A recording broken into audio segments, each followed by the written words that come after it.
प्रवर्तक परम संत बाबा जय गुरुदेव जी महाराज, इनके चरणों में अरबों खरबों प्रणाम।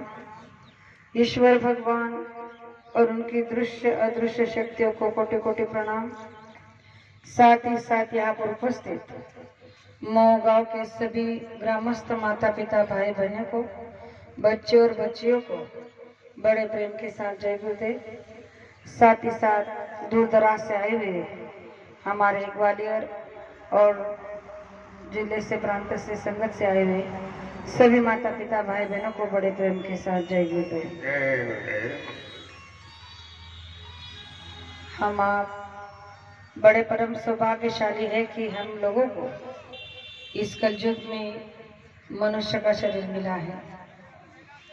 मेरा परम सौभाग्य ये है कि पिछले 3 दिन से मुझे संगत के रूप में गुरु का दर्शन हो रहा है। ये मेरा अहोभाग्य समझा जा रहा है।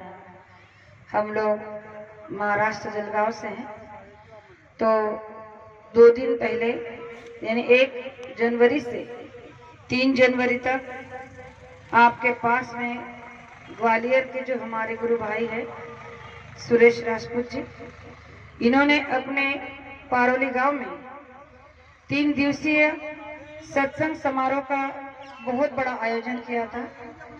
उसमें भारतवर्ष के विभिन्न राज्यों से लोग आए थे और उसी सत्संग के लिए हम लोग भी आए थे।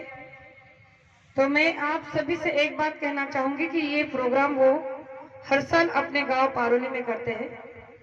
तो आपसे एक ही विनती और गुजारिश करूंगी कि अगर आप साल में 1 दिन भी कहीं नहीं जाना चाहते हो तो मत जाओ। अगर आपके पास समय नहीं है तो कोई बात नहीं, लेकिन कम से कम आप हर साल नए जनवरी में 1, 2, 3 के जो कार्यक्रम उनके यहाँ रखा जाता है, उस 3 दिवसीय सत्संग के 1 दिन में भी अगर आपने अपना समय दे दिया तो आपका जन्म सफल हो जाएगा। क्योंकि वहां पर जो सत्संग की गंगा बहती है 3 दिन तक, तो शायद आपने अपने जीवन काल में कभी सुना नहीं होगा।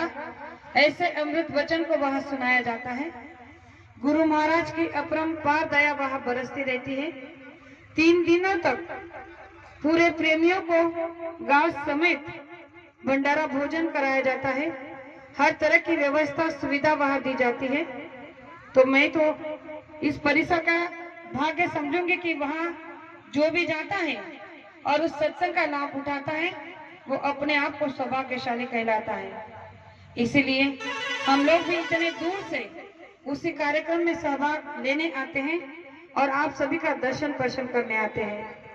वैसे तो मनुष्य को संसार करने के लिए ये मनुष्य शरीर नहीं मिला है, लेकिन कहा जाता है कि भाई मनुष्य शरीर मिला है संसार करने के लिए, तो इसमें केवल संसार ही करो।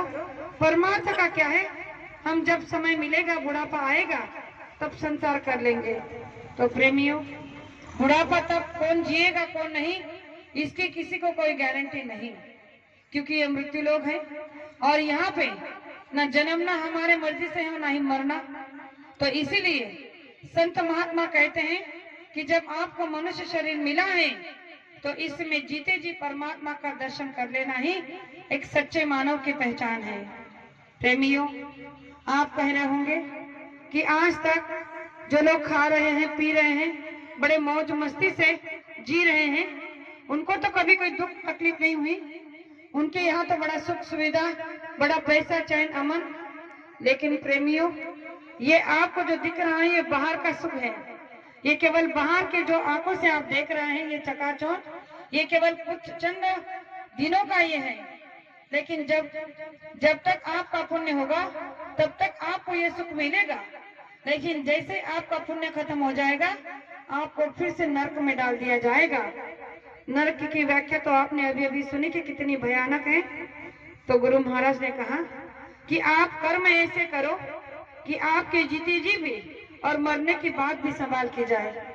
तो प्रेमियों, आज अगर हम राम की पूजा करते हैं, भगवान कृष्ण की पूजा करते हैं, हनुमान की पूजा करते हैं, या फिर ये समझ लो कि 33 करोड़ देवी देवताओं को जब हम मानते हैं तो क्यों मानते हैं?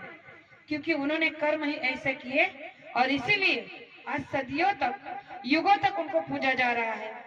तो गुरु महाराज ने कहा हम आपको भी पूजा जा सकता है, हमारी भी सदियों तक पूजा की जा सकती है, याद किया जा सकता है, अगर हमारे अंदर में वो भाव, वो विचार होंगे।